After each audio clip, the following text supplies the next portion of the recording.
Talvez você já tenha feito essa pergunta. Psicologia é um dom? Como é que alguém escolhe ser psicólogo?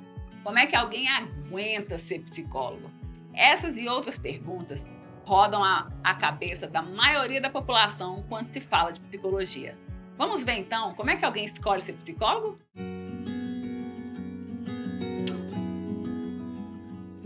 Eu me chamo Andréa Chaves.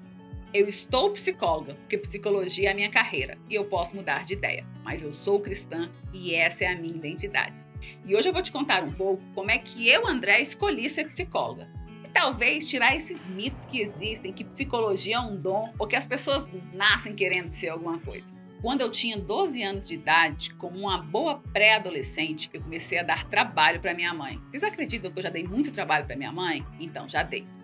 Eu tinha vários conflitos emocionais, eu tinha problemas na escola, porque como eu só enxergo de um olho, essa é uma outra história que depois eu conto para vocês, mas eu nasci sem enxergar de um olho.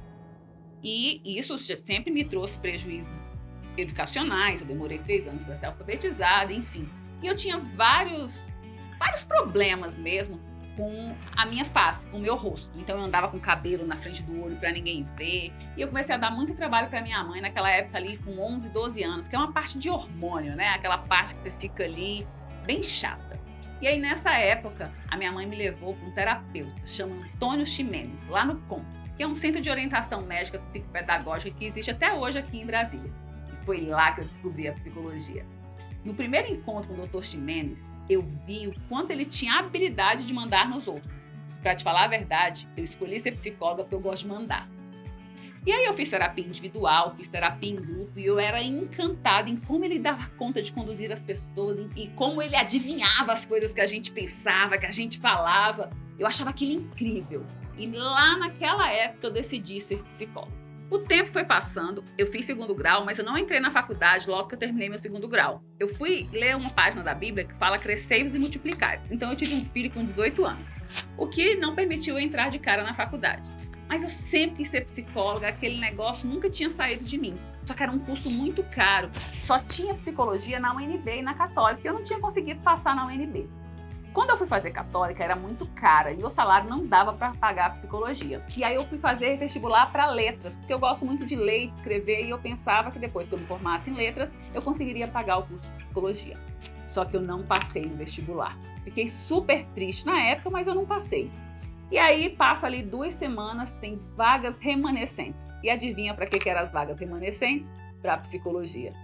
E aí eu fui lá e me matriculei no vestibular de psicologia. Comecei a fazer psicologia, o meu salário era a metade do valor da mensalidade. Então eu comecei a pegar poucas matérias. Com o passar do tempo eu consegui pegar mais matérias, eu consegui bolsa, várias coisas aconteceram que me permitiram me formar. Mas ao longo dos meus anos de faculdade eu já trabalhava e eu tinha uma ideia fixa de ser psicóloga organizacional, social e de trabalho. Eu amava a área de treinamento, desenvolvimento de pessoas, então eu comecei a me dedicar muito às matérias que envolviam psicologia organizacional. Eu fundei a empresa Júnior de Psicologia. Vocês acreditam?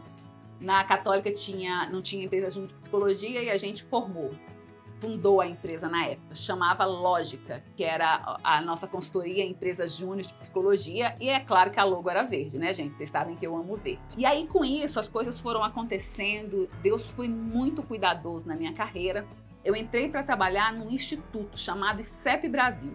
E quando eu entrei para trabalhar lá, eu tinha muita mobilidade. O diretor de lá era uma pessoa muito querida e ele facilitava a minha vida. Então eu brinco que eu estudava de manhã e aplicava à tarde. E lá eu criei o departamento de gestão de pessoas. Mesmo antes de ser psicóloga, eu já era gestora de pessoas. Porque isso é um cargo, não está ligado a uma exclusividade de psicólogo.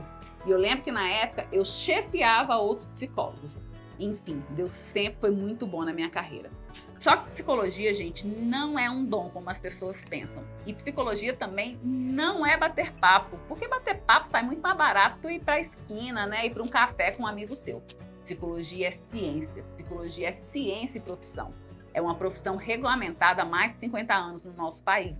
E ela é da área de saúde, ou seja, ela trata questões de saúde como qualquer outra área da saúde. A psicologia requer muitos estudos.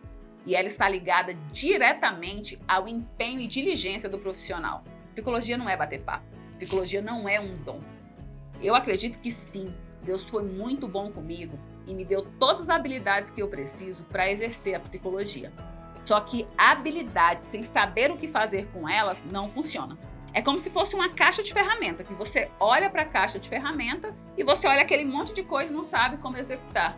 Então eu acredito que sim, Deus me deu as ferramentas que eu preciso para ser psicóloga, mas eu tive que estudar muito para aprender a lidar com essas ferramentas. Quando eu era pequena, eu apanhava muito na minha boca, porque eu era respondona, porque eu falava muito.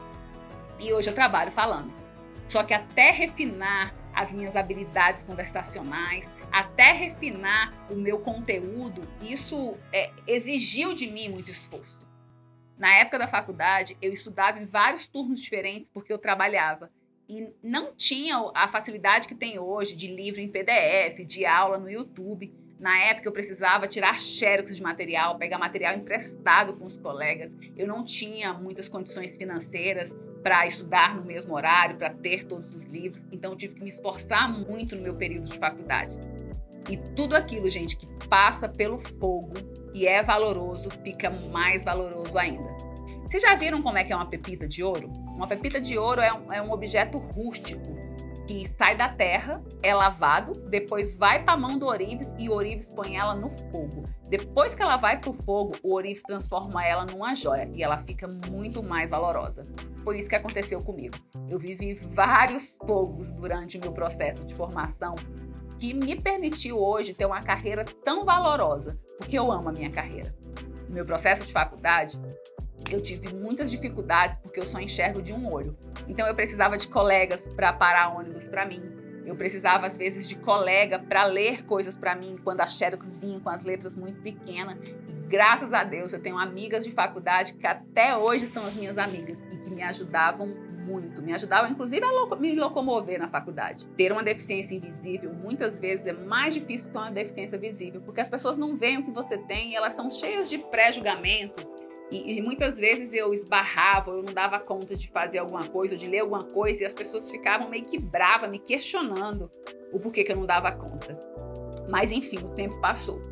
E como eu falei para vocês, eu era extremamente diligente, eu me esforçava muito para estudar. E aí, na época da empresa Júnior, eu incuti que eu queria fazer mestrado em Psicologia Organizacional, Social e do Trabalho. E Deus foi tão bom comigo que eu passei no mestrado antes de terminar a faculdade. E foi uma experiência maravilhosa, mas uma experiência muito trabalhosa. Eu fazia mestrado e trabalhava. Eu chegava em casa por volta de 8 horas da noite e eu dormia de 8 à meia-noite e acordava meia-noite para estudar. E assim foram 2 anos no meu mestrado. Mas como eu disse para vocês, Deus sempre me deu as ferramentas que eu preciso. E eu consegui passar na prova do CAPES. Eu fui financiada pelo CAPES durante o meu mestrado. Mas foi muito complicado.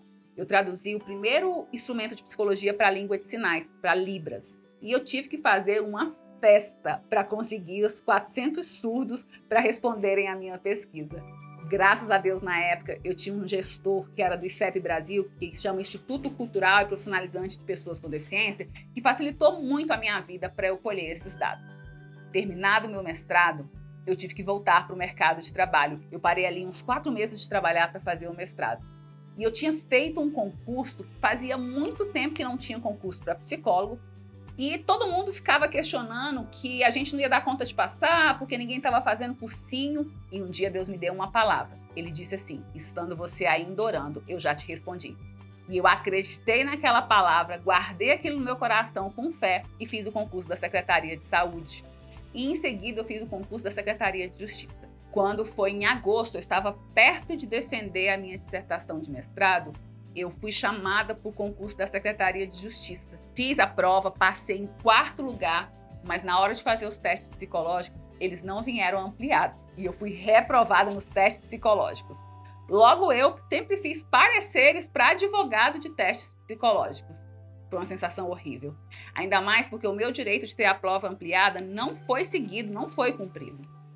O advogado pegou a minha causa, ele falou assim: isso aqui é causa ganha, eles não cumpriram um princípio de legislação. Paguei advogado e o que aconteceu? Não entrei. De 11 votos, eu perdi por 6. Como eu fiquei triste. Na época eu chorava, estava perto de terminar meu mestrado, o dinheiro que eu tinha guardado para terminar o mestrado, ali nos últimos 4 meses, já tinha acabado e eu precisava voltar a trabalhar.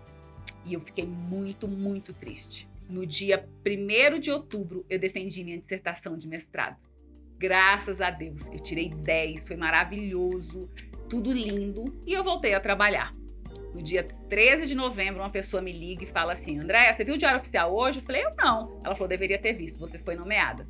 E eu fui nomeada numa época de final de governo aqui em Brasília, numa época que Brasília teve 3 governadores, numa época muito confusa, então eu não esperava aquela nomeação. Mas como eu disse para vocês, Deus prepara todas as ferramentas que nós precisamos para que a gente cumpra a nossa jornada. E aí eu fui ser servidora pública, né? Passei nesse primeiro concurso que eu fiz.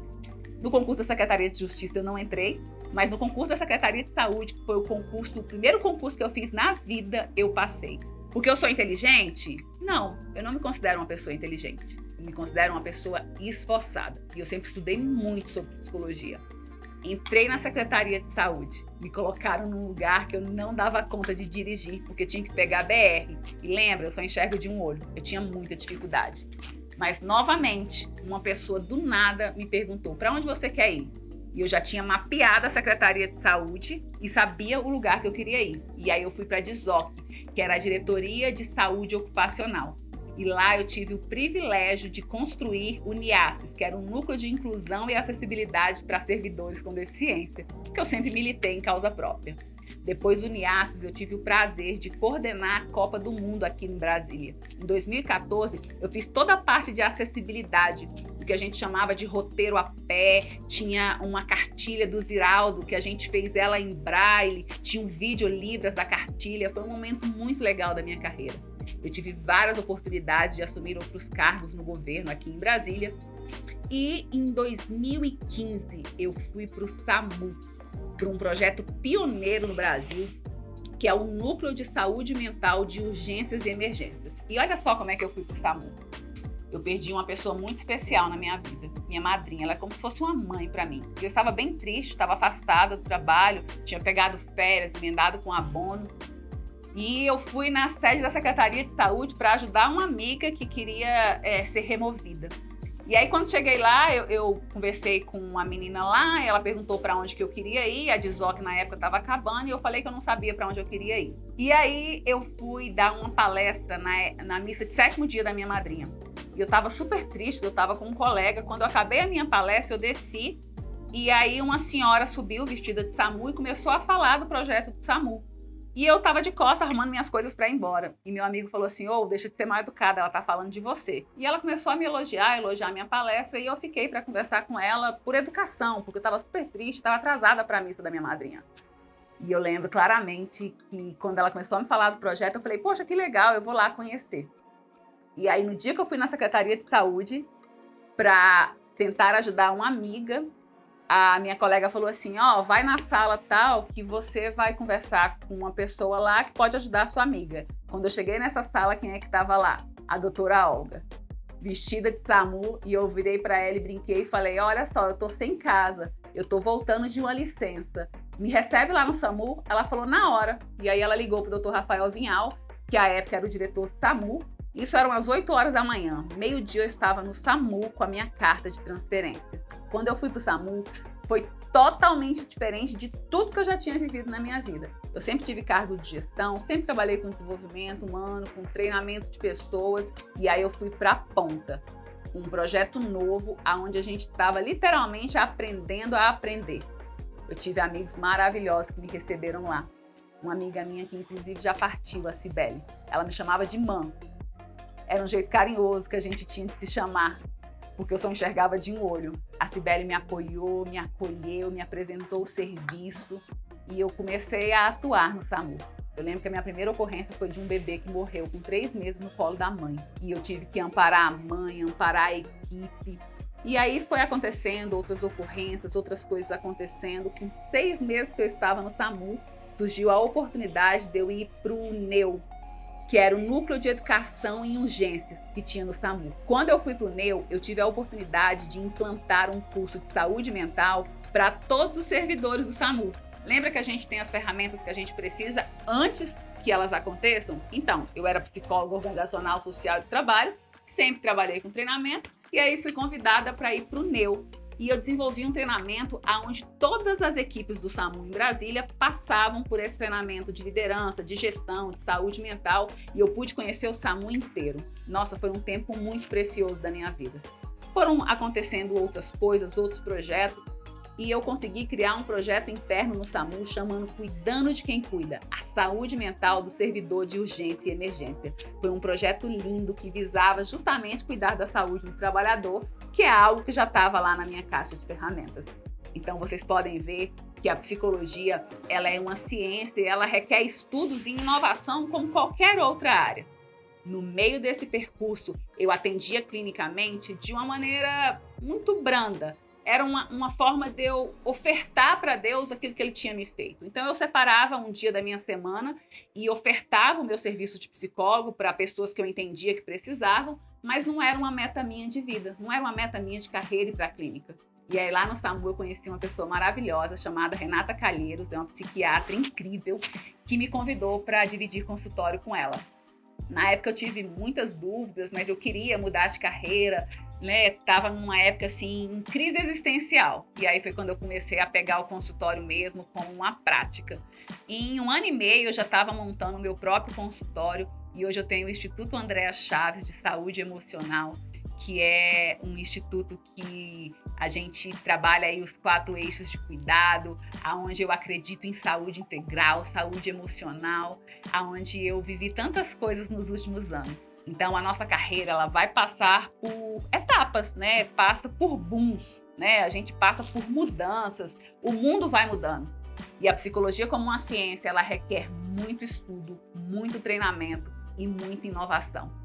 Então, eu quero com esse vídeo te incentivar, você que tem desejo de fazer psicologia e acha que você não tem algumas características que são importantes, treine até as coisas fluírem naturalmente. Ninguém nasce com um dom de nada, gente. A gente nasce com características que sim facilitam o ingresso em algumas carreiras, mas uma pessoa que tem habilidade, por exemplo, em desenho, ela pode se transformar num grande artista plástico ou num falsificador de obra de arte. Depende para onde ela vai querer usar o dom, o talento dela. Então não acredite em dons e em talentos sem esforço. A mão do diligente governará. E essa foi uma palavra que sempre me governou. Viste um homem diligente em sua obra, perante reis será postos, não permanecerá antes de posição inferior. Esse provérbio governou a minha vida e a minha carreira até aqui e vai me governar enquanto eu tiver vida na terra, porque eu quero ser diligente para estar em posições de governo, para estar em posições de comando naquilo que eu faço. Lembra que eu falei para vocês que eu escolhi ser psicóloga porque eu gosto de mandar? Mas não mandar por mandar. Porque para a gente mandar alguém, para a gente orientar alguém, a gente precisa saber antes. Então, se você acha que você não pode ser psicólogo por alguma habilidade ou característica que você ainda não tem, estude, se esforce, é possível. E para você que acha que psicologia é um dom ou que psicologia é bateção de papo, eu quero te clarificar. Psicologia é uma ciência e uma profissão. É claro que por meio da ciência e profissão tem o meu amor e a minha entrega para vidas. Só que a gente precisa cuidar de quem cuida para depois cuidar de outras vidas. E aí eu quero finalizar trazendo para vocês um mandamento básico do cristianismo, que é amar a Deus sobre todas as coisas e ao próximo como a ti mesmo. Aí vamos pensar no fluxo, né? Na interpretação do texto. Então eu amo a Deus em primeiro lugar, eu me amo e depois eu amo o outro.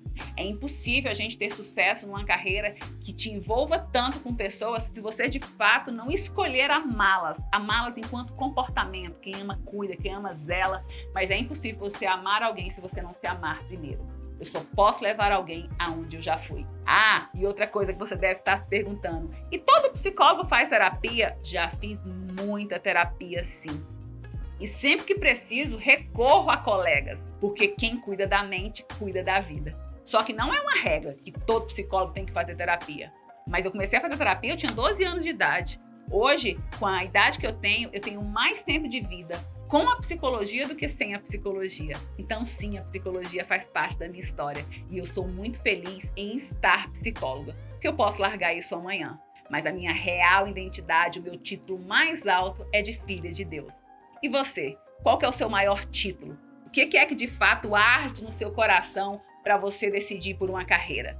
E se você quiser ser psicólogo, eu quero te dizer, é uma carreira linda e extremamente efetiva e eficaz. Afinal, nós precisamos empregar tudo que possuímos em busca do conhecimento, porque o conhecimento é que vai fazer com que a nossa árvore de vida seja frondosa e frutífera.